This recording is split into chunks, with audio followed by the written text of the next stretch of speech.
예, 안녕하십니까. 잘해낸다입니다. 어제 법무사 시험 대비 민법 핵심과 쟁점 강의를 하나 올렸고요.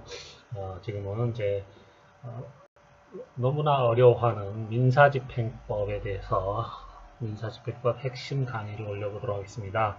여기에 나오는 모든 자료는 제가 직접 공부를 하면서 여러 책을 봐가지고 기출문제집도 풀고 해서 여기에 나오는 어, 출제가 많이 되는 지문들을 정답 지문으로 바꿔가지고 중요사항을 뽑아놓은 거니까 함께 공부하면서 외울 거는 외우고 이렇게 하도록 하겠습니다.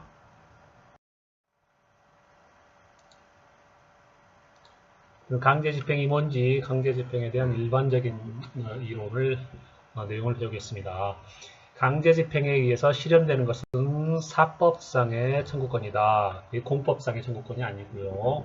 그래서 그건 뭐냐면은 채권적 청구권, 물권적 청구권, 신분권, 인격권 이런 기타 이런 권리 침해에 대한 회복을 청구하는 거, 예방을 청구하는 거 그런 청구권이 있고요. 그 다음에 자기 청구권, 어떤 행위를 하라는 자기 청구권, 부자기 청구권, 어떤 행위를 하지 말라는 모든 청구권에 대해서 전부 강제 집행이 가능합니다. 그러니까는 사법상의 청구권이면은 모두 포함하니까 굉장히 범위가 넓게 강제 집행을 할 수 있습니다. 강제 집행이란 거는 어떤 이제 법률상 의무가 있는데 그거를 행하지 않을 경우 법원에게 요청을 해서 법원의 힘을 빌어서 그런 권리를 실행을 하는 그런 방법이 강제 집행인 겁니다. 자, 그런데 강제 집행의 대상이 되는 것은 이행 청구권의 하나다. 그러니까는 어떤 행위를 행할 수 있는 이행할 수 있는 청구권만 법원이 할 수 있는 거지 이행할 수 없는 그런 거는 강제 집행의 대상이 되지 않습니다. 그럼 이행할 수 없는 건 뭐냐면요, 확인 판결, 뭐 이 권리는 뭐 누구누구의 속한다 이런 뭐 확인하는 거는 그냥 이미 판결에서 끝난 거예요. 그 판결로 이제 권리 행사가 되기 때문에 더 이상 이행을 할 수가 없습니다. 확인 판결도 안 되고요. 그 다음에 이 형성 판결, 새로운 어떤 권리관계를 형성하는 그런 판결은 역시 이행 청구권이 아니기 때문에 강제 집행이 되지 않습니다. 왜냐하면은 그거는 기판력이 있고 형성력이 발생하기 때문에 강제 집행을 할 필요성이 없기 때문입니다. 그래서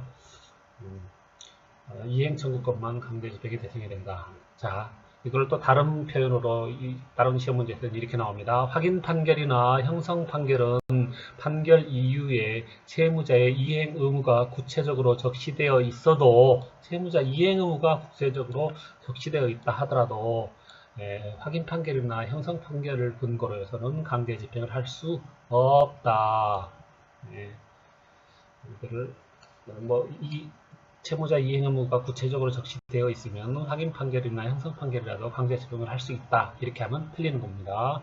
모든 소송이 강제 집행을 수반하는 것은 아니다. 그렇죠? 확인 판결이나 형성 판결은 집행력이 없으므로 강제 집행으로 이행하지 아니하고, 그다음에 이행 판결 중에서도 성질상 강제 집행에 적합하지 않는 게 있습니다. 그런 거는 강제 집행을 하지 않고요. 또 그럴 필요가 강제 집행을 할 필요가 없는 것도 있습니다. 다음에 모든 강제 집행의 판결 절차를 선행하는 것이 아니다. 판결에 의한 그런 집행문이 아니더라도 강제 집행을 할 수 있는 게 있습니다. 그게 뭐냐면은 공정증서라든가 조정조서, 과태료 재판에 대한 검사의 명령 이런 거에 대해서는 판결 절차가 아닙니다. 그래도 이런 조서, 증서를 가지고 강제 집행을 할 수 있다. 네. 그 다음 강제 집행 절차는 판결 절차와 병행해서 진행할 수도 있다는 겁니다. 절차를 진행을 하면서 최종 판결이 안 났는데도 즉 가집행 선고만 가지고도 가집행 선고가 있는 그런 종국 판결에 의해서도 그 판결이 확정 전에 강제 집행을 행해 줄 수가 있는 겁니다. 그 경우는 판결 절차와 병행해서 진행된다라고 말할 수 있는 거죠. 또는 판결 절차는 권리 또는 법률 관계의 전부의 관념적 형성을 목적으로 한 거예요. 판결은 일단 권리라든가 법률 관계 이런 청구권이 존재하느냐 부존재하느냐 존재한다는 관념적인 형성을 목적으로 하는 거고 그걸로 인해서 실제적으로 뭐 빌려줬던 돈을 돌려받는다거나 하는 그런 결과가 발생하진 않아요. 그런 실제 돈을 회수하려고 하는 때는 들어가는 게 바로 이제 강제집행 절차죠. 그래서 강제집행 절차는 권리의 강제적인 실현, 즉 청구권의 사실적 형성을 목적으로 하는 절차입니다. 판결 절차는 이제 그런 권리의 확정, 권리가 누구에게 있다 아니면 없다라는 권리의 확정을 목적으로 하는 절차고요. 그래서 심리하는 중에서 심리의 공평이라든가 신중이 아주 요청이 됩니다. 그러나 강제집행 절차는 이제 권리를 실현하는 거, 권리의 실현을 목적으로 하기 때문에 권리를 신속하고 확실하게 실현하는 거에 더 중점을 주고, 그 다음에 판결문을 받았고 집행문을 받았기 때문에 그런 이제 채권자의 이익을 보호하는 게 요청이 된답니다. 채무자보다 채권자의 이익 보호가 요청되는 게 강제집행 절차라는 거예요. 강제집행은 또 채권자의 신청에 의해서 행해집니다. 판결문을 받았다고 하더라도 그 빌려준 돈, 그러니까는 보통 많이 하는 게 돈을 빌려주고 그거를 돌려달라고 강제집행 신청하는 거잖아요. 이게 뭐 대여금 반환 소송 뭐 이렇게 하는데요. 이런 이제 이행 판결을 받았다 하더라도 실제 돈을 돌려받으려면은 강제집행을 들어가야 됩니다. 그래서 채권자가 강제집행 신청을 따로 해야 되는 거예요. 강제집행 신청 그러면은 법원에서 집행문을 부여해 줍니다. 그래서 집행문을 가지고 신청을 한다는 거죠. 그 다음에 강제집행은 판결 절차 또는 이에 가름하는 관념적 형성 절차를 전제로 하긴 한다. 전제로 하나. 그 다음에 이 집행을 계기로 해서 다시 판결 절차가 발생하는 경우도 있답니다. 아주 특이하죠. 청구 이의소 어떤 청구에 대해서 그러니까는 그 신청문으로 채권자가 이제 그 집행 신청을 했어요. 그런데 그 집행에 대해서 그 청구가 잘못됐다라는 소송을 또 하게 되는 경우가 있어요. 그래서 소송 강제 집행하니까 그거에 부차적으로 아니면 대항해서 청구에 이의소 다시 판결 절차가 발생하게 되는 거죠. 그러니까 그리고 제3자 이의소 제3자가 이거는 내 재산인데 왜 당시 채무자의 재산이 아니라 내 재산이다. 왜 내 재산에 대해서 강제 집행을 하느냐. 그거에 대해서 이의를 하기 위해서는 소송을 통해서 하기 때문에 강제 집행을 계기로 해서 다시 판결 절차가 발생하는 거죠. 그 다음 민사집행법은 사법상의 채무에 대한 인적 집행을 인정하지 않습니다. 인적 집행, 그러니까 어떤 그 사람에 대해서 또 빚을 안 갚는다고 불러가지고 예전처럼 곤장을 치거나 하는 그런 집행을 할 수는 없다 이런 내용이에요. 사람에 대해서 하지 않고 재산에 대해서 집행을 하는 거예요. 강제집행은. 그러나 예외적으로 재산 명시 시일에 불출석하거나 재산 목록의 제출 또는 선서를 거부한 때는 20일 이내에 감치를 유치장에 가둬놓는 감치를 허용을 하고 있습니다. 예외적으로 재산 명시라는 것은 이제 법원에서 그 강제 집행을 들어가려고 하면은 당신 채무자의 재산이 얼마나 되고 무엇이 있는지 이런 거를 채권자가 요청을 하거든요. 신청을 해가지고 그렇게 받아들여졌어요. 그러면은 그거를 재산 명시를 해야 되는데 명시를 안 하면은 또 이제 들어가는 절차가 그러면은 어느 기일에 출석을 해라라고 명령하는데 그때 불출석하거나 하면은 20일 이내에 감치를 하고요. 또 아예 재산 목록을 제출하라는 명령에 제출을 안 할 때도 20일 이내에 감치를 할 수 있다. 그리고 법원에 나왔으면 선서를 해야 되는데 선서를 거부하면 역시 20일 이내에 감치를 할 수 있는 그런 예외적인 인적 집행이 인정된다는 겁니다. 그 다음에 본래적 집행, 본래적 집행은 원물에 대한 그 집행입니다. 그러니까는 실체적 청구권의 내용, 즉 채권자에게 기속할 급부 내용을 그대로 실현하는 집행 방법입니다. 빌려준 물건, 그 물건에 대해서 그대로 강제 집행을 실천하는 게 원물 집행이고요. 근데 대상적 집행, 금전 집행, 근데 그 원물은 이미 팔아버려서 어디에 갔는지 알 수도 없어요. 그럴 경우에는 할 수 없이 돈을 돌려달라고 하게 되는 거죠. 그 금전으로 환가를 해가지고. 그래서 청구권의 종류나 내용에 불구하고 반드시 금전 급부의 형식으로 전환해서 실현하는 방법이 이런 대상적 집행이라는 거죠. 대상이 바뀐 거예요. 그래서 금전 집행, 대상적 집행. 그 다음에 본집행이라는 용어도 있는데요. 본집행은 채권자에게 종국적인 만족을 주는 집행이 본집행이다. 완전히 끝난 거예요. 강제집행이 완전히 끝나서 채권자의 종국적인 만족을 주고 제3자도 또는 채무자도 더 이상 이의를 제기할 수 없는 그런 단계까지 있는 게 본집행이고요. 가집행은 채권자에게 가정적 또는 잠정적 만족을 주는데 불과한 집행이기 때문에 상급심에서 가집행 선고 판결이 또는 본안의 판결이 취소라든가 변경되면은 그 한도 내에서 효력을 잃게 됩니다. 가집행은 상급심에서 전체를 취소할 수도 있고요. 그 일부만 뭐 취소나 변경을 하게 되는데 그러면은 그 한도 내에서 효력을 잃는다. 자, 본집행이나 가집행 모두 집행의 만족적 단계에 도달하기까지는 차이가 없다. 그래서 본집행, 가집행 모두 만족적 집행이라는 거고요. 보존집행은 만족집행이 아니기 때문에 보존집행과 구별된다는 겁니다. 자, 만족집행은 뭐냐면은 청구권을 강제적으로 실현하여 채권자에게 종국적 만족을 주는 집행입니다. 그래서 만족적 집행이고요. 보존집행은 직접 청구권 실현을 목적으로 하지 않고 장래할 만족적 집행을 위하여 현상을 보존하는 것을 목적으로 하는 집행입니다. 뭔지는 나중에 따로 배울게요. 그 다음에 가압류라든가 다툼의 대상이 되는 대상에 대한 가처분, 가압류 가처분 신청은 서면으로 심리하는 것이 원칙입니다. 뭐 출석하지는 않고 서면으로 심리해서 끝내는 게 원칙입니다.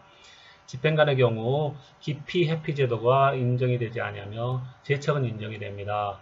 자, 제척은 뭐고 기피 회피는 뭐냐면은 주체에 따라서 누가 이거 재판을 거부하느냐에 달려 있는 거예요. 그러니까는 그 어떤 재판과 관련해서 원피고와 뭐 이제 재판장이 친인척 관계가 있다든가 부부 관계라든가 이런 법률성으로 밀접한 관계가 있는 신분법상 관계가 있는 경우에 이제 제척은 그 소송 당사자가 이 재판장은 친인척 관계이기 때문에 판사를 다른 사람으로 배정을 해주세요. 제척해주세요. 우리말로 제껴주세요. 그런 거잖아요. 제척을 신청을 하는 겁니다. 그래서 그리고 그 다음에 기피나 회피는 판사가 재판관이 스스로 양심적으로 이건 내 친인척에 관련된 그런 사건이기 때문에 재판이기 때문에 나는 하지 않겠다. 다른 재판관을 해주세요 하고 스스로 법원 상부에 요청을 해가지고 이 재판을 받지 않겠다는 게 기피 회피입니다. 자, 그러나 이거는 집행관은 집행관이 친인척 관계일 때 제척은 인정이 됩니다. 그 제척은 뭐냐면은 그 집행을 당하는 그런 채무자라든가 소유자가 이 사람 지금 채권자하고 친척이 와가지고 그냥 집행하는 거 아니냐. 그렇게 하면 일단은 정지가 되고 그거를 채척을 받아들이냐 안 받아들이냐 문제는 이제 집행관이 판단을 해요. 근데 그거를 무시하고 집행관이 한 압류, 그런 제척 원인이 있는데도 한 압류는 어떻게 됩니까? 당연무효는 아닙니다. 당연무효가 아니라는 거 아주 특이하죠. 그러면은 이걸 어떻게 취소를 하느냐? 그 소유자는 채무자는 집행이의 신청을 해가지고 그래서 법원에서 취소를 해주는 취소가 가능하다. 그 다음에 채무자가 법인인 경우는 그 사무소나 영업소에 대한 집행을 하는데 이때 저항이 없고 그 직원들의 저항이 없고 그 다음에 대표자가 없을 경우 대표자가 없어도 집행할 수 있죠. 뭐 대표자 출장가 있다고 해외 나가서 3년 동안 안 와버리면 집행 못하면 안 되잖아요.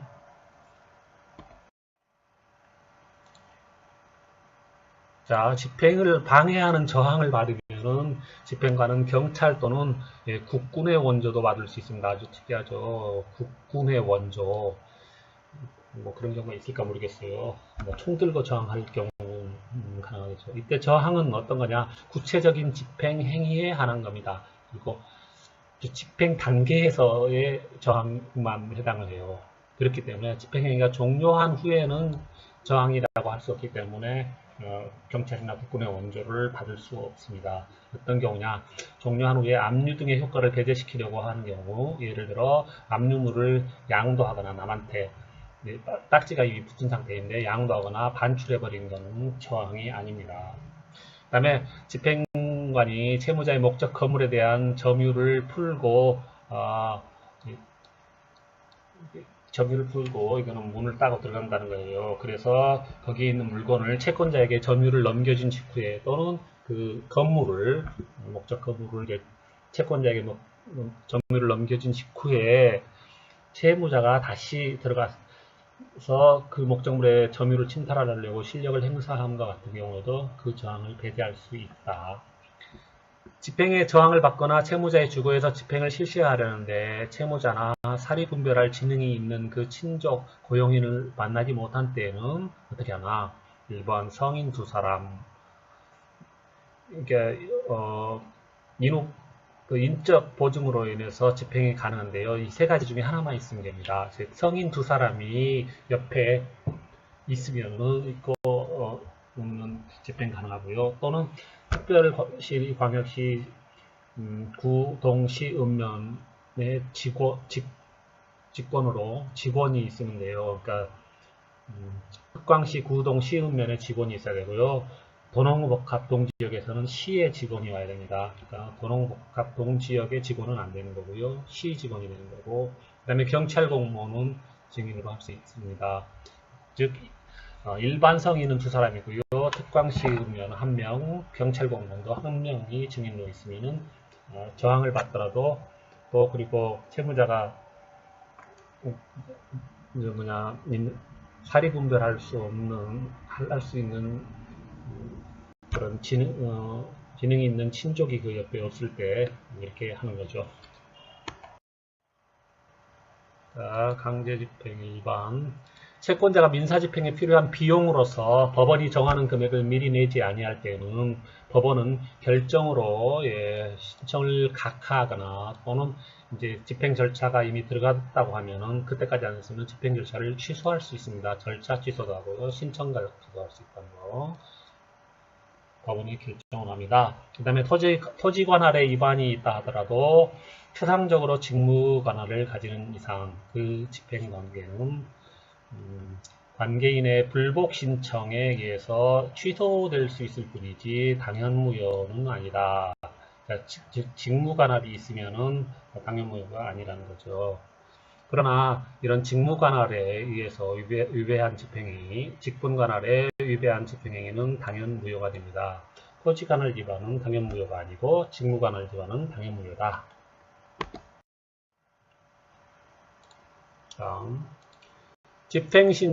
자, 지금부터 이제 암기 들어갑니다. 중요한 거 아주 헷갈리게 해서 많이 나오는데요. 서면에 의한 신청을 하는 게 어떤 거냐면 집행 즉시 지정재산 도배.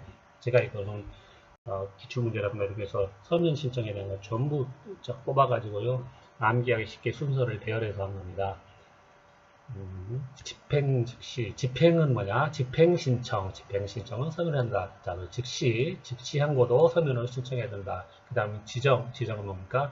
채무자가의 지정권 행사, 즉, 무슨 얘기냐면은, 일체동산 집행을 하려고 이제 그 채무자의 집에 쳐들어가서 이제 집행을 합니다. 근데 받을 금액은 1,000,000원이에요. 근데 그 채무자는 부자여가지고 여기에 냉장고도 있고 TV도 있고 엄청난 비싼 컴퓨터도 있어요. 그러면은 그 1,000,000원을 집행하기 위해서 막 1억짜리 재산에 대해서 다 압력을 붙이면 안 되잖아요. 그렇기 때문에 어떤 거를 집행할지 그 채무자가 이거는 굉장히 중요한 거기 때문에 냉장고는 안 되고 다른 거 이거를 집행을 하세요 하는 채무자의 지정권 행사. 근데 이거는 서면으로 신청을 해야 된다는 겁니다. 아주 특이하죠? 그 다음에 재산명시 신청, 재산조회, 채무자의 재산이 뭔지 구체적으로 명확하게 밝혀라 라고 신청을 할 때 그것도 서면으로 신청을 합니다. 그게 재산명시에는 재산조회가 신청이 있고요. 그 다음에 이런 또 압박하기 위해서 채무불이행자 명부에 등재를 하도록 신청을 합니다. 이것도 서면으로 신청하고, 그 다음에 보전처분 신청, 아까 보전처분이라고 있었죠. 이것도 역시 서면으로 신청하고요. 배당 요구 당연히 서면으로 하죠. 왜냐하면 배당금이 얼마고 어떻게 계산하는 이런 것들이 있어야 되기 때문에 서면으로 해야지 이런 거 말로 할 수가 없는 겁니다. 자, 그래서 즉시한 거는 반드시 서면을 해야 된다. 즉시한 거는 반드시 서면을 해야 된다.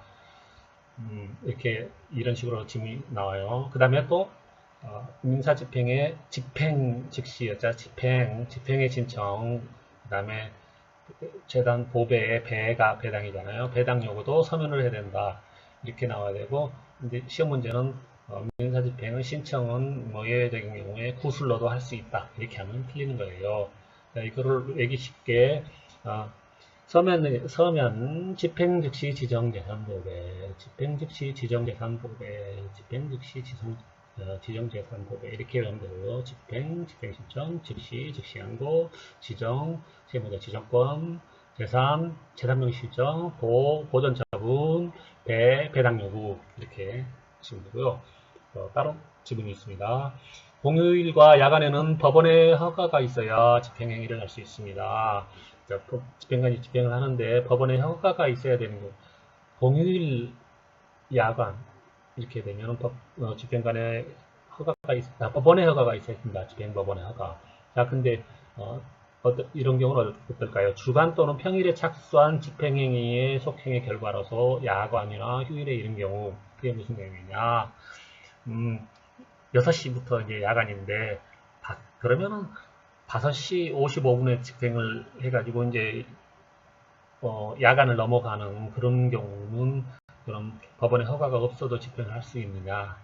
이거는 안 된다는 거죠. 그러니까 탈법행위죠.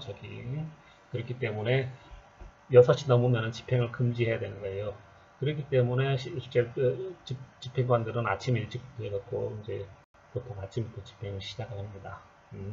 그리고 금요일 저녁에 시작했는데 그게 집행이 워낙 많아갖고 양이 많아서 일요일이 돼버린다. 그러면 안 돼요. 그럴 경우도 역시 집행법원의 허가가 있어야 된다. 다음 기일 출석이 아니면은 서면으로 신청해야 되는 경우가 있습니다. 기일에 출석해가지고 직접 발언하는 경우는 그때는 말로 하기 때문에 구술로 가능한데요. 기일이 아니고 다른 때로 서면으로 신청을 해야 되는 것은 이의 지급 보전 취하 이렇게 제가 말을 만드는데요. 이의는 뭡니까? 집행 이의 신청하는 거는 서면 신청한다. 그 다음에 또 무슨 이의가 있나요? 채무자의 배당 이의. 채무자가 배당이 잘못됐다. 나한테도 배당이 잔액이 와야 되는데 왜 이러냐 하고 또 서면을 신청하고요. 지급 요구, 그 다음에 보전처분을 취하하는 것, 이것도 취하 신청도 서면으로 하는 겁니다.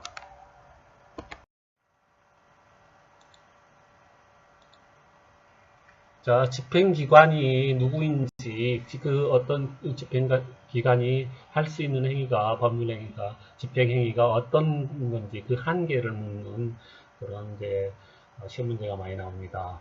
집행관이 이제 집행기관인 경우는 어떤 경우냐? 집행관 유물인도, 관 유물인도, 관은 뭐예요? 집행관은 자, 금전채권에 기초한 유체동산 인도집행, 금전채권, 돈을 빌려줘서 그거를 받으려고 하는데 돈을 안 갚기 때문에 유체동산, 실체가 있는 동산, 뭐 아까 말한 냉장고라든가 TV 이런 걸 유체동산이라고 해요. 그거를 인도하라라는 집행은 집행관이 할 수 있습니다. 유체동산.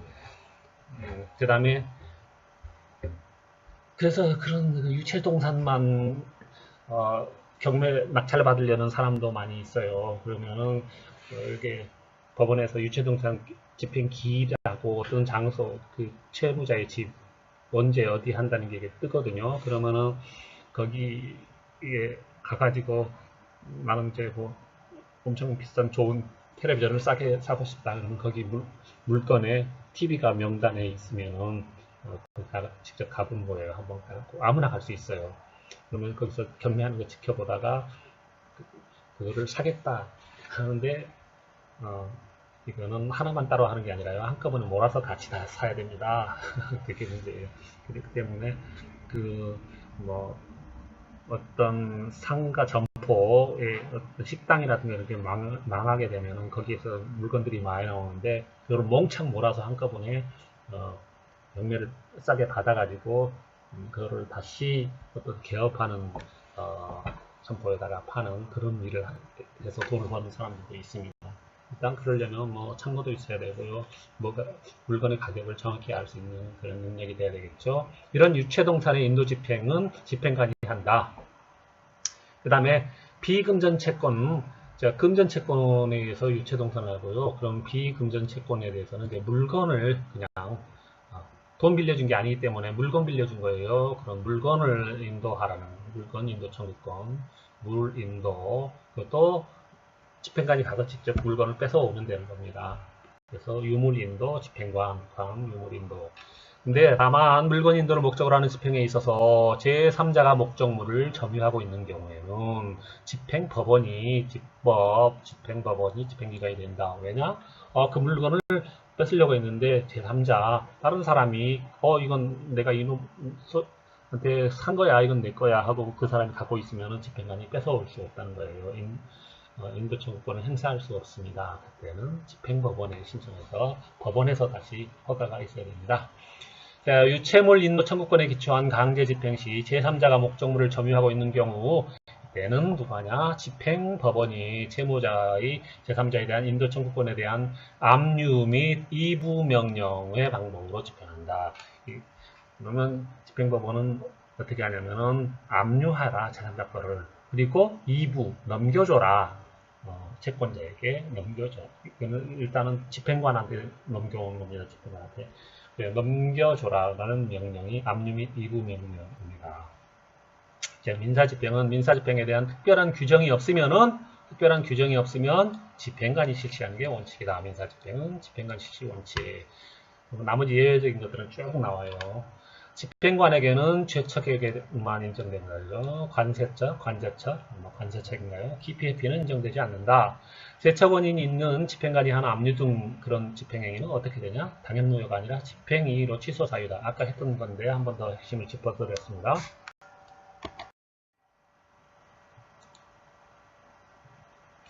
그 다음 집행관이 집행하는 거가 또 있어요. 그거에 대한 시험에 많이 나오는 지문들을 쭉 봅니다. 채권 가압류 집행, 자동차에 대한 가압류는 집행관의 직무에 속하지 않는다. 아까 유물 인도, 유체재산하고 물건만 인도한다고 그랬잖아요. 그러니까 채권은 안 되고 자동차도 안 됩니다. 채권과 그 밖의 재산권은 안 되고요. 자동차는 부동산에 관한 그 집행에 해당되는데요. 그래서 그 절차를 따르기 때문에 경매로 하는 거죠. 그 다음에 부동산 등의 강제 경매, 담보권 실행을 위한 경매, 그렇죠?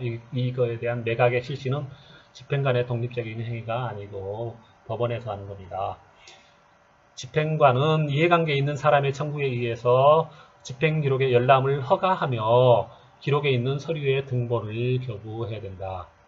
집행기록, 집행한 기록이 집행이 제대로 했는지 안 했는지 그거를 따지려고 하면은 누가 할 수 있냐? 이해관계 있는 사람이 청구를 해야 됩니다. 그러면은 열람을 허가하고요. 그 다음에 그 서류 등본을 교부해야 한다. 등본 교부가 있네요. 이해관계인이라 하면은 채권자, 채무자 및 그들의 승계인, 채권자의 승계인, 채무자의 승계인, 그리고 민사집행법 제48조가 말하는 소의 제3자, 그게 무슨 소냐면은 제3자 이의소에서 승소한 제3자가 또는 제3자 이의소를 신청한 제3자가 집행기록을 연락을 하거나 서류 등본을 교부하도록 요청할 수 있는 거죠. 그 다음에 배당 요구 채권자도 그렇고 매수인도 그런 경매를 통해서 압류를 통해서 강제 집행을 통해서 매수를 한 사람이기 때문에 이해관계가 있기 때문에 기록 열람을 청구할 수 있습니다. 집행관의 집행처분, 집행위임 거부행위 또는 집행행위 지체라든가 또 수수료의 다툼이 있는 경우는 어디에 대해서 합니까? 집행법원에 대해서 집행에 관한 이의 신청을 하여 그 시정을 구할 수가 있습니다. 네, 집행법원에다가 이의 신청을 하는 거죠. 그 다음에 부동산 경매 절차, 부동산 임의 경매 절차에서는 매각기일의 절차가 적법하게 행하여졌느냐 여부는 경매조서, 매각기일 조서의 기재만이 유일한 증명자료가 된다. 부동산은 집행관의 집행기록 열람이 아니라요. 경매조서가 만들어집니다. 법원 사무관이 경매조서, 매각기일 조서를 만들어요. 그게 유일한 증명자료가 된다. 집행조서의 작성 여부는 집행행위의 유효 요건이 아니다. 그러니까 집행조서를 작성을 안 했다 하더라도 그 집행행위가 무효인 것은 아니라는 거죠.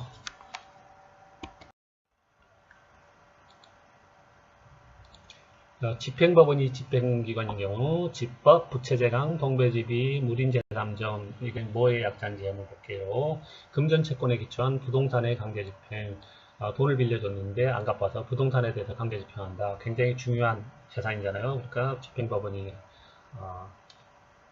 승인해줘야 되는 거고요. 그 다음에 금전채권을 기초한 돈을 빌려줬는데 채권밖에 없다. 채권, 채공채 뭐 이런 거 아주 큰 거잖아요.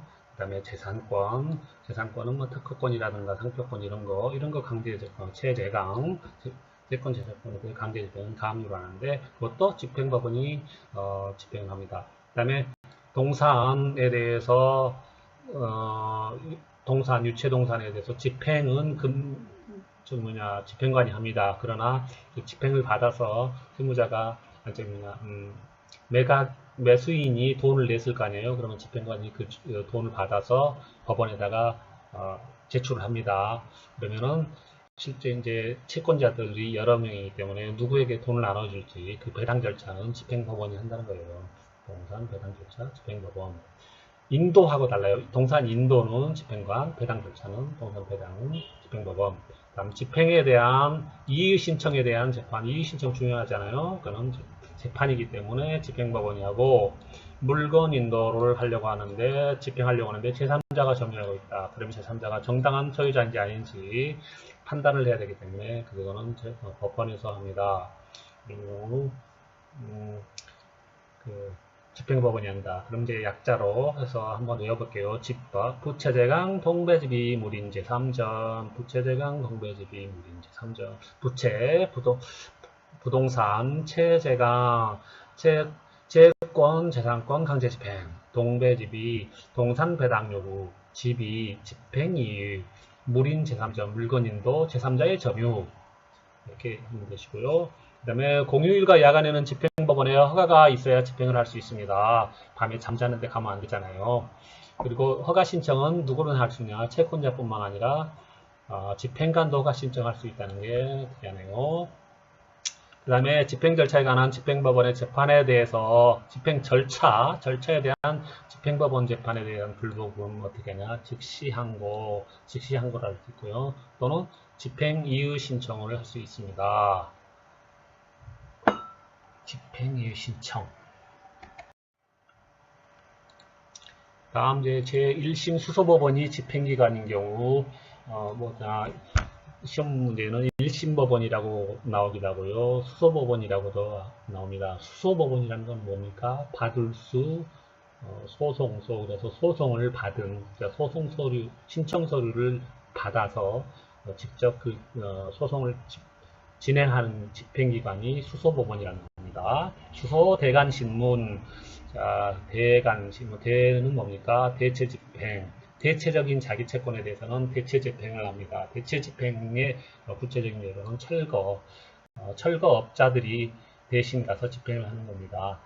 집행관이 가고 건물을 부수는 게 아니고 집행법원이 가서 부수는 게 아니기 때문에 대신해서 대체해서 인력들이 가서 하는 거죠. 대체집행, 철거. 그 다음에 부대체적인 자기채권, 간접강제, 누가 남이 대신해 줄 수 없는 그런 자기채권 행위를 해야 되는 그런 채권이 있어요. 그럴 때는 간접적으로 강제를 해야 되는 거죠. 이거는 그거에 해당하는 어죄소태입니다. 간어죄소태. 이게 뭡니까? 제일 밑에 보니까 간접강제는 채무자 자신의 행위에 의하지 않으면 목적을 달 수 없는 행위. 채무자 자신이 해야 돼요. 근데 채무자는 안 하고 있습니다. 그럼 어떻게 됩니까? 그런 행위가 이제 부대체적인, 대체할 수 없는 자기 의무, 그 다음에 부자기 의무, 하고 있지 않은, 하지 말아야 될 그런 의무, 어떤 행위를 하면 안 되는 그런 의무는 어떻게 집행을 하느냐. 자, 어음 발행 행위, 어음을 발행을 해야 된다. 그거는 어음을 발행하게 하는 행위. 발행하라 이렇게 이제 명령을 내린 거죠. 재산 관리를 청산해야 될 의무, 그 다음에 소음을 발생시키지 않아야 될 부작위 의무, 그 다음에 퇴거, 그 집에서 나가야 되는 그런 채무자 자신이 스스로 나가야 되잖아요. 그런 집행을 하는 게 간접강제라고 하는 거예요. 어재간, 어맹이, 재산관리, 청산, 소음 비발생, 퇴거, 간어죄소태. 이거는 집행기관인 수소법원에서 판결을 내린 바.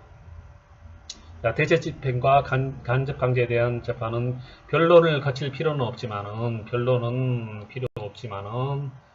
미리 채무자를 신문해야 된다. 그래서 얘기를 들어야 됩니다. 불러가지고. 대체집행은 채무자로부터 비용을 추심하여 채권자 또는 제3자로 하여금 채무자를 대신하여 의무 내용을 실현하게 하는 집행 방법이다.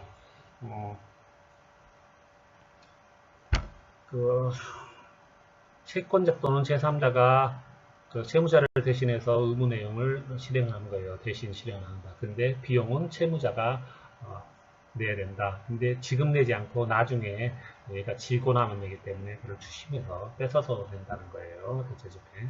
관제집행은 채무자에 대해서 배상금의 지급을 명하거나 배상금 또는 벌금을 과해가지고 채무자를 구금하거나 이렇게 해서 심리적인 압박을 가해요.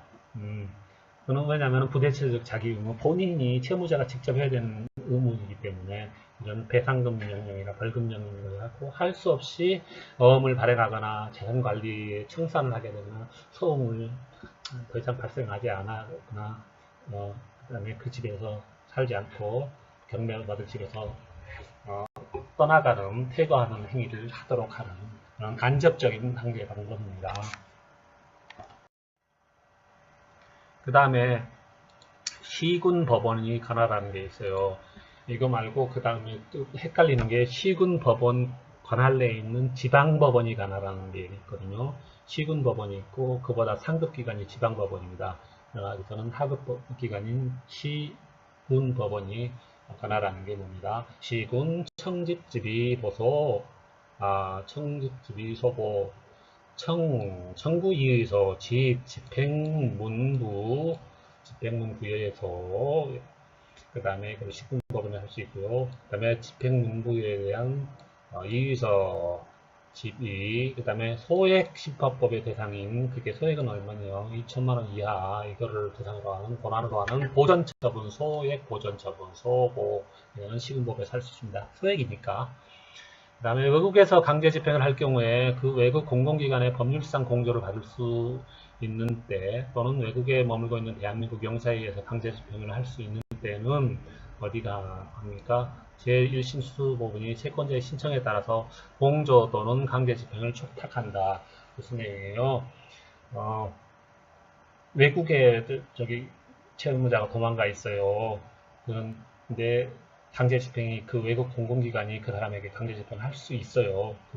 그런데 직접 한국 사람이 채권자가 거기까지 갈 수 없잖아요. 그러면은 그 채권자 신청에 따라 그 외국의 사법기관에게 공조 신청을, 공조는 다 같이 협조해서 그거를 진행하자라는 신청을 하거나 또는 대한민국 영사에 의해서 강제 집행을 해달라고 촉탁을 하는데 그 촉탁 명령은 누가 내립니까? 제1심 법원이 내립니다. 그래서 제1심 법원은 집행기관이라기보다는 집행공조기관의 역할을 하고 있는 경우죠.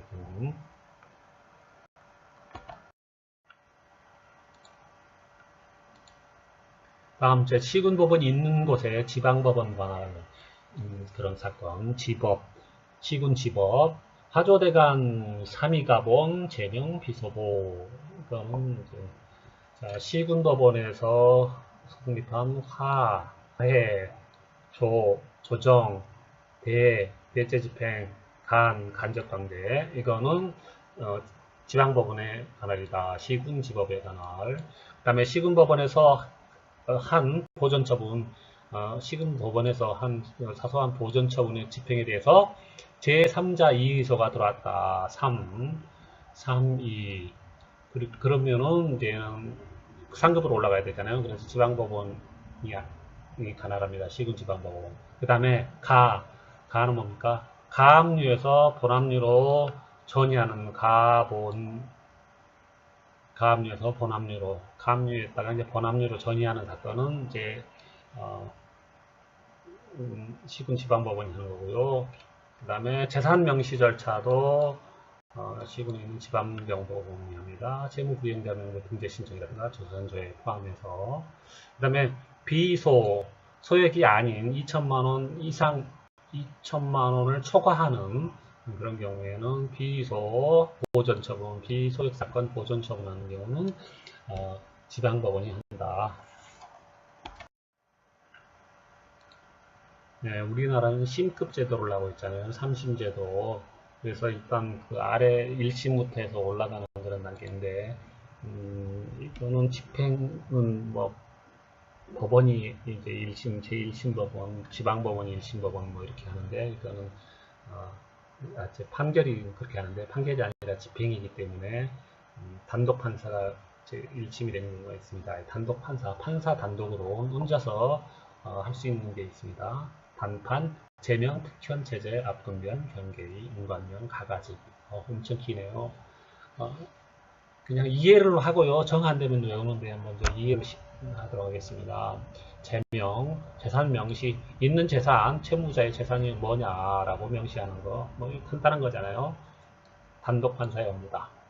그 다음에 채권 집행에서 특별한 현금화 명령, 그 다음에 채권을 집행을 했는데 그거를 이제 채권이기 때문에 돈으로 바꿔야 되는 특별한 현금화 명령이 있습니다. 단독 판사. 특현, 그 다음에 채권 추심액의 제한화가 추심액을 너무 많다, 제한하다. 그거를 허가하는 게 체제, 단독판사의 업무고요. 압류금지 채권, 압금체를 범위를 변경하는 거. 재산도 얼마 없는데 압류금지하는 범위가 너무 크다. 이거를 좀 줄여주세요. 그래야 나머지 부분을 압류할 수 있는 거 아니겠습니까? 하고 신청했을 때 오케이 하고 변경하는 거는 단독 판사가 할 수 있다. 한다. 그 다음 부동산 집행에서 경매 결정에 대한 이의 신청. 경매 개시는 일단 시작하는 단계이기 때문에요. 별로 크게 중요하지 않습니다. 그래서 단독 판사가 할 수 있고요. 그 다음에 부동산 경매에서 인도명령, 관리명령을 하는데 그것도 절차적인 게 의미가 강하기 때문에 단독 판사가 할 수 있다는 거고요. 가압류 가처분 집행 절차, 이건 본압류가 아니기 때문에 이 정도는 단독 판사에서 해야지.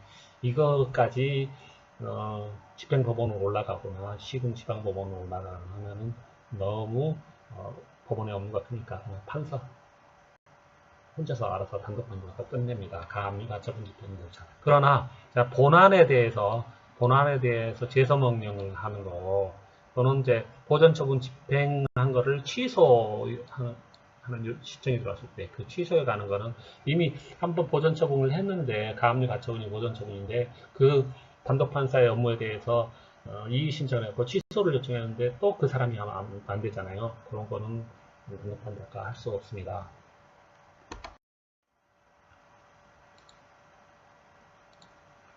그 다음 사법보좌관이 처리할 수 있는 업무, 사법보좌관이라고 있습니다. 판사보다 또 한 단계 낮아요. 법원 사무관이라든가 법원 서기관 이런 사람들이 사법보좌관인데 또 판사를 돕는, 그래서 판사도 업무가 너무 많으니까 이제 사법보좌관이 하는 그런 정말 절차적인 간단한 업무들이에요. 사법, 문부자관소, 선체불대조, 담유범죄, 가과치. 이게 뭔 소리나 되게 복잡합니다. 그러니까 이거 근데 시험에 굉장히 많이 나와요. 그러니까 달달달 이제 노래처럼 이렇게 외워야 될까요? 문부, 집행문 부여. 집행명령하고 집행문 부여 명령이 달라서 제가 문부를 여기다 핵심으로 뽑았어요. 집행문 부여 명령. 그 다음에 자, 건, 소, 선, 자동차, 건설기계, 소형 선박. 이거는 그냥 붙어 다닙니다. 자건, 소선. 한꺼번에 똑같은 절차에 따라서요. 이거는 사법보좌관이 할 수 있다. 부동산보다는 조금 약해요. 소형 선박이고 그렇기 때문에 건설기계, 사법보좌관이 처리합니다. 그 다음에 체불제조, 채무불이행에 대한 불이행자 명부 등재하는 거, 명부에 등재하는 거 간단하잖아요. 사법조사관이 하고요. 재산조회, 이것도 사법조사관이 조회하라 라고 이제 승인 서류를 내려주는 거죠. 그런데 재산 조회까지는 되는데 그 다음에 조회한 재산을 이제 밝혀라 라는 이제 서면으로 해서 이제 또는 공시를 하라고 하는 그 명령은 재산 명시는 단속한다는 거예요. 이렇게 특이하네요. 재산 조회는 사법보좌관, 재산 명시는 단독판사. 그 다음에 담보권 실행을 위한 유체동산 경매는 사법보좌관이 한다. 담보권이 뭐예요? 저당권, 뭐 이런 거, 질권, 이런 담보권을 실행하기 위해서 유체동산, 냉장고 생각하시면 돼요. 그걸 경매하는 거는 사법보좌관이 처리를 한다. 그냥 일반 담보권 실행이 아니라 강제 경매를 위한 유체동산은 하는 거는 집행관이 하는 거고요. 담보권은 이미 등기부에 올라가 있잖아요. 그런 거는 담보권 실행 경매는 사법보좌관이 한다는 거. 그 다음에 본안의 제소명령, 이제 본안으로 넘어가 주세요 하고 제소하는 거는 일단 거기까지는 사법보좌관이 한다는 겁니다. 그 다음에 본제 가치는 뭐냐면요, 이 밑에 가압류, 민사집행법에 따르면 가압류, 가처분 절차에 대한 취소가 가능한 법원 사무관은 사법조사관이 할 수 없습니다. 가가치는 안 되는 거네요. 이거는 지어야 돼요. 이거는 단독 판사의 업무다. 그러면 담유범죄까지 해야 됩니다. 민사집행법 제32조, 35조에 따른 집행문 부여, 아까 그 지문으로 이렇게 하면 나옵니다. 집행문 부여에 관한 법원의 사무는 사법보좌관이 처리할 수 있는 사유이다. 이런 식으로 지문이 나온 거죠. 다시 한번 보겠습니다. 사법, 문부자건소선, 체불제조, 담유범죄, 문부, 집행문부는요, 자건소에 자동차 건설, 소형선박, 채무불이행자명부, 제조, 재산조회, 담보권 실행 유체적 동산, 본제, 본안 제소명령.